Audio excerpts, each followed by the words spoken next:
في هذه الحلقة كنت ناوي نتكلم على الخيرات المخبية في وسط الأرض نتاع بوماريا. قبل هادشي قلت خاصني نولي للرولة باش نفهمو كيفاش الأمور تطورت عبر التاريخ في بوماريا. كي وصلوا الرومان لهاد الأرض الخصبة والاستراتيجية عملوا فيها كما عملوا في بلايص أخرين في إفريقيا، بناو معسكر دايم كاستخا ستاتيفا، 7 قطارات محصنة بالأسوار داير صاير، مركز للجيش المحتل، بلاصة تحت السيطرة بلا ما يكون عندها استقلالية مدنية. نتسائلوا واش هاد الحال دام؟ لا، ما دامش. بعد عامات المعسكر كبر والمساحة نتاعو ضعفت. نتسائلوا علاش؟ يا ترى بقى معسكر تبع الغام ولا تبدل الشيء ولات بلدية، بالمعنى مدينة مسألة سياسيا يحكموها قضاة محليين منتخبين؟ البعض من المؤرخين جاوبوا على هذا السؤال، منهم لوي بيس وجوزيف كانال اللي خداو بالرأي الزاوج. يقولوا في كتابهم اللي طبعوه في 1889 بلي بوماريا ولات مدينة في بداية الثلاثينات من القرن الثالث وقت حكم ألكسندر سيفير، ودعموا هذه النظرية بقردة نتاع عمود ميلي صابوها في مقابر اليهود في تلمسان، منقوش عليها الدليل اللي كانوا يفتشوا عليه. هذه القردة نتاع العمود الميلي صبتها موثقة في الكتاب نتاع ويلمان اللي طبعوه عام 1881، مكتوب عليها في التالي شي غامض RPP.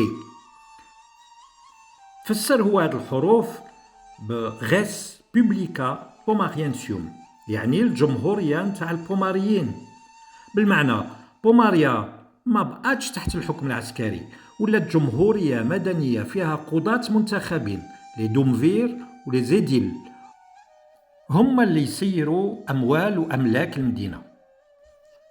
نفرضوا هاد الشي صحيح، بصح حسن مصرا باش بوماريا استهلت هاد التغيير؟ علاش هاد المعسكر اللي كان في عمق موريتانيا القيصرية تحول لمدينة؟ الجواب موجود تحت رجلينا.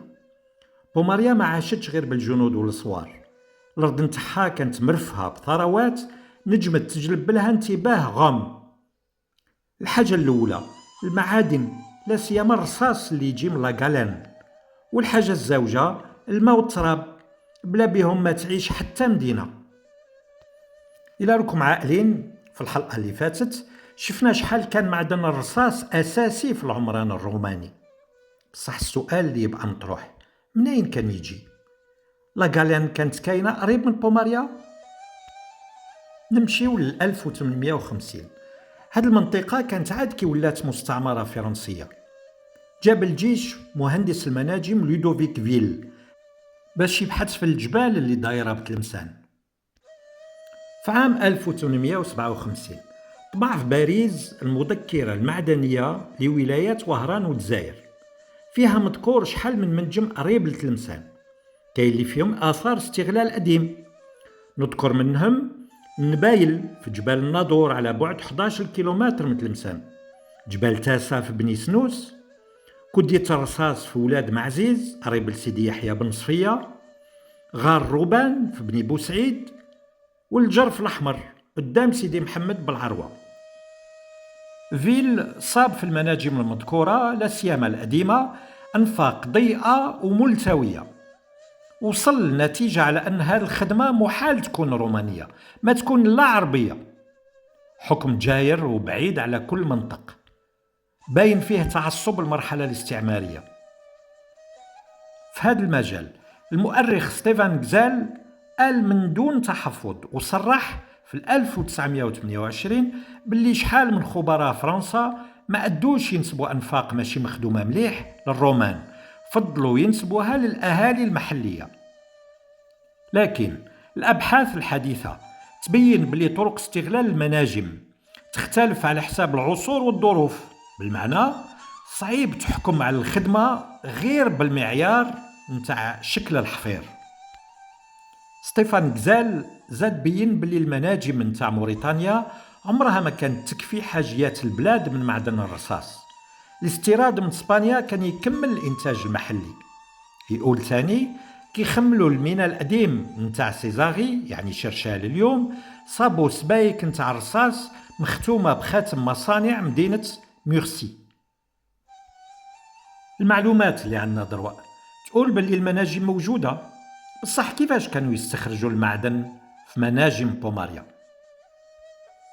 في بداية القرن العشرين أندري لوكوك هضر على زوج طرق لاستخراج لاغالان في جبال الناظور المتواجدين في ضواحي بوماريا. الأولى بالنار، يعمروا الحفرة بالحطب ويشعلوه، وبالسخانة يدوب الرصاص ويسري، وكي يبرد يجمد في الأرض. والزوجة بسواعد الخدامين اللي يحفروا على المعدن بالفؤوس نتاع اليشم، حجر خضر ومتين. يفرزوا من بعد العمال معدن الرصاص يركبوه فوق البهايم باش يوصل لمعمل التحويل. يسخنوا المعدن في الفرن ويدوبوه حتى يرجع سبايك. من بعد يوصلوه لمعمل واحد آخر يعاودوا يدوبوه باش يخدموا به الصفايح. في معمل آخر العمال يعاودوا يطرقوا هاد الصفايح بلا ما يسخنوهم ويدوروهم حتى يوليو أنابيب طويلة ومغلوقة يعيطوا لهم الفيستولا.